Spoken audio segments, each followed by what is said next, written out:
Hello guys, ito na yung request nyo. Papakita ko sa inyo ngayon kung paano ilalagay itong NMask headlight mask sa Bergman natin. So, ito yung mga kailangan natin. Meron yung link dun sa description natin. Tingnan nyo na lang kung gusto nyo bumili. Okay?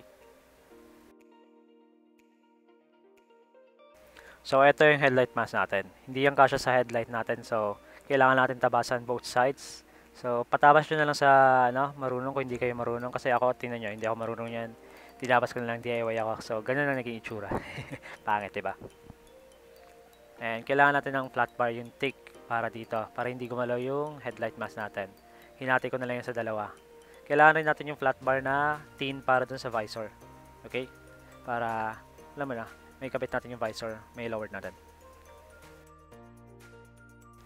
And dito, kinakabit na natin yung flat bar natin sa headlight. Dali lang naman ito ikabit. Wala kang problema dito.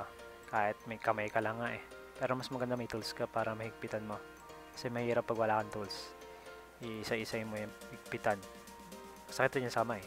Kasi yung bolt, syempre, minsan medyo na rin. Matigas rin pag hinihigpitan mo na.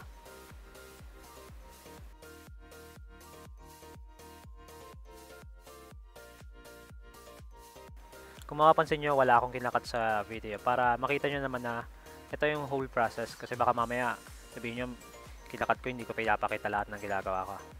Pero dito, ikakat ko to para, yon, kunin ko lang yung tools. Tapos, iigpitan ko na yung, flat bar natin. Kasi dapat maigpit talaga yan para hindi gumagalaw yung headlight mask natin pag nakakabit na sa motor.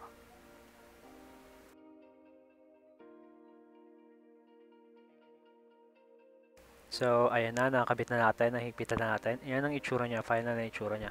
Ma-adjust mo naman yan mamaya pag kakabit na natin sa motor. And syempre, hindi ko napapakita kung paano ko kinabit tong bracket natin sa motor. Kasi, plug and play lang naman yan. Ito na lang, papakita natin kung paano natin kinakabit tong headlight mask sa bracket natin. Kailangan natin talaga ng bracket para makabit tong headlight mask. Kasi kung wala, ewan, hindi ko alam kung paano nyo gagawin yan. Pwede nyo naman kabit siguro, lalagyan nyo ng flat bar, pero mahirap rin eh. Ayan. Dalawang flat bar yung nakapatong dyan. May nakapatong na tin sa taas ng thick na flat bar. Kasi yung tin flat bar is para sa visor ko. Tinapit ko lang yan dyan. So, dalawa yan. Magkapatong yan, dalawa. And magkabilaan yan na merong nakapatong na tin flat bar.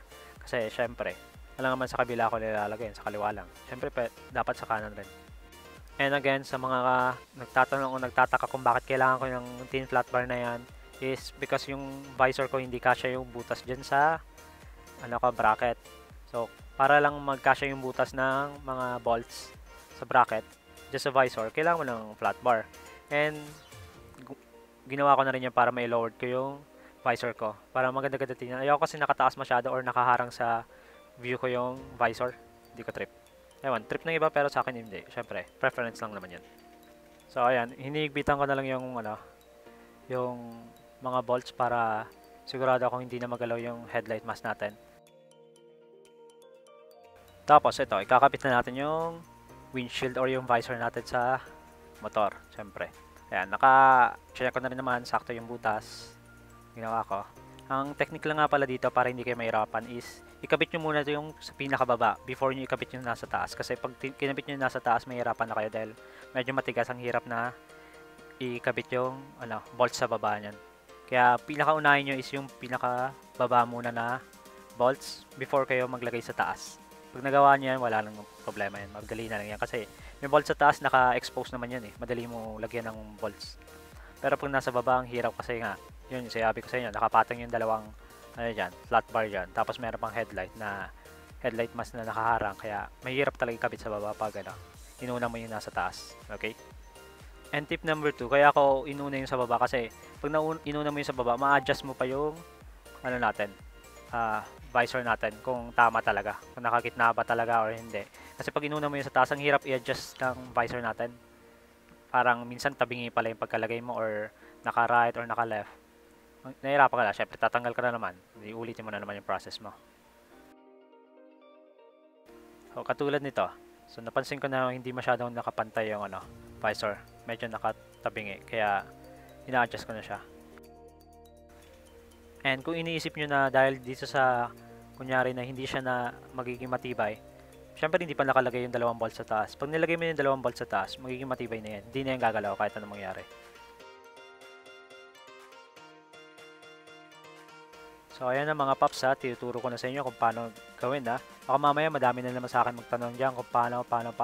Napagawa na kayo ng video so ginawa ko na ng video.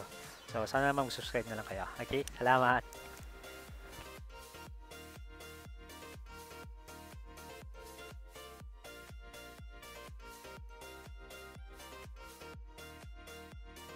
So, yan na. Tapos na. Ganun lang kadali. Ang bilis lang, di ba?